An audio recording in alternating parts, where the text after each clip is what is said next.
மனித இனம் அழியுமா? பகிர் உண்மைகளை பார்க்கலாமா வாங்க. தேனீக்கள் அழிந்தால் உலகம் என்னாகும்? பயமுறுத்தக்கூடிய உண்மைகள். அதாவது நமது பூமியில் வாழக்கூடிய பல கோடி உயிரினங்களில் தேனீக்கள் அளவு சிறியதாக இருந்தாலும் அவை செய்யக்கூடிய வேலை மிகவும் பிரம்மாண்டமானதுன்னு தான் சொல்லணும்.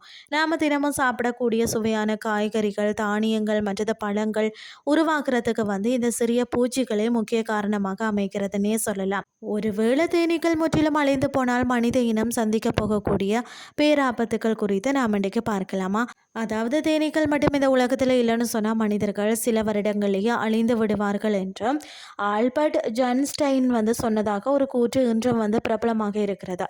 இது நிரூபிக்கப்படவில்லை அப்படின்னு சொன்னாலும் கூட உலக உணவு உற்பத்தியில் பார்த்திங்கன்னா தேனீக்களின் மகத்தான பங்கை தான் இதன் மூலமாக நாம் தெரிஞ்சு கொள்ள முடிகிறது.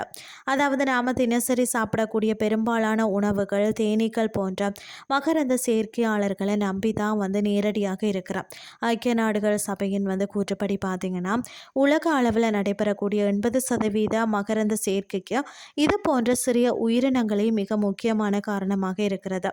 அதாவது பார்த்திங்கன்னா ஒரு பூவில் இருந்த மற்றொரு பூவிற்கு தங்களின் கால்களில் ஒட்டியுள்ள மகரந்த துளை சுமந்து செல்வதன் மூலம்தான் இவை விவசாயத்தில் மாபெரும் மாற்றத்தை ஏற்படுத்துகிறது. ஆப்பிள், தக்காளி, காஃபி, பாதாம் போன்ற அத்தியாவசிய விளைபொருட்கள் இத்தகைய இயற்கையான மகரந்த சேர்க்கையால் தான் தடையின்றி உற்பத்தி ஆகிறதுனே சொல்லலாம்.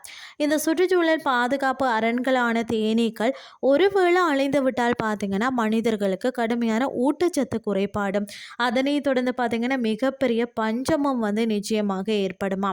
அதாவது மனிதர்கள் மட்டுமல்லாது காட்டில் வாழக்கூடிய விலங்குகள் மற்ற பறவைகளுக்கும் இது பெரும் சோகத்தை ஏற்படுத்தும். காடுகளில் உள்ள மரங்கள் பார்த்திங்கன்னா பழங்களை வளங்கள்னு சொன்னால் அதை நம்பி வாழக்கூடிய பல உயிரினங்கள் பார்த்திங்கன்னா உணவின்றி மடிந்து போகும் இல்லையா. இந்த தேனீக்கள் அழிவு ஒட்டுமொத்த பல்லுயிர் பெருக்கத்தையும் முற்றிலுமாக சிதைத்து விடும். சில பறவை இனங்கள் பார்த்திங்கன்னா இந்த சிறிய பூச்சிகளை மட்டுமே உணவாக உட்கொண்டு வாழ்கிறது. அவற்றின் நிலையம் மிக பரிதாபமாக மாறிவிடும்னே சொல்லலாம். நவீன விவசாய முறைகளால் பார்த்திங்கன்னா இந்த சிறிய உயிரினங்கள் தற்போது மிக கடுமையான அச்சுறுத்தலை சந்தித்து வருகிறது. ரசாயன உரங்கள் மற்றது கொடிய பூச்சிக்கொல்லிகளின் மிதமிஞ்சிய பயன்பாடு இவற்றின் இனத்தை மெல்ல மெல்ல அழித்து வருகிறதுனே சொல்லலாம். மேலும் அதிகரிக்கும் புவி வெப்பமடைதல் காரணமாக கூட தேனீக்களின் கூடுகளின் வெப்பநிலை தாறுமாறாக உயர்ந்த அவற்றின் இயல்பான வாழ்க்கை முறை பார்த்திங்கன்னா முற்றிலும் சிதைக்கப்படுகிறது. பருவ காலங்கள் மாறுபடுவதால் கூட பூக்கள் பூக்கக்கூடிய தருணம் மாறிவிடுகிறது.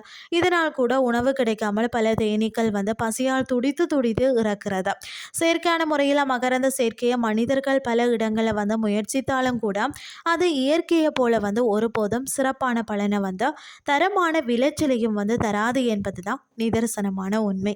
இந்த பூச்சிகள் பார்த்திங்கன்னா தேன் சேகரிப்பதற்காக மட்டுமல்லாமல் காடுகளின் பரவல்களுக்கு கூட மிகப்பெரிய அளவில் உதவுகிறது.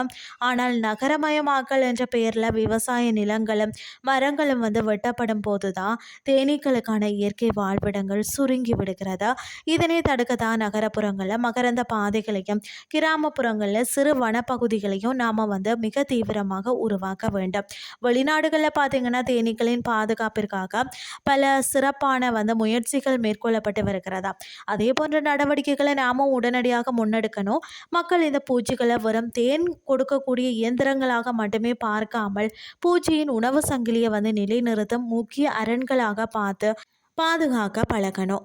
இயற்கையோடு இணைந்து வாழக்கூடிய ஒரு சிறப்பான வாழ்க்கை முறை மட்டுமே மனித இனத்தின் எதிர்காலத்தை கூட உறுதியாக காப்பாற்றும். தேனீக்கள் சூழ்ந்த ஒரு நல்ல பசுமையான உலகத்தை பார்த்திங்கன்னா உருவாக்குவது நமது தலையாய கடமையாக இருக்கிறது. முறையான சுற்றுச்சூழல் பாதுகாப்பு இல்லாமல் நாம் எந்த ஒரு நிலையான வளர்ச்சியையும் நிச்சயமாக அடைய முடியாது. இன்றைய கிறிஸ்டி உங்களுக்கு பிரயோசனமாக அமைஞ்சிருக்கும்னு சொல்லி நானும் நம்புகிறேன். இதே மாதிரி மற்றொரு கிறிஸ்டின் வேலைக்கு உங்களை சந்திக்கிறேன். நன்றி.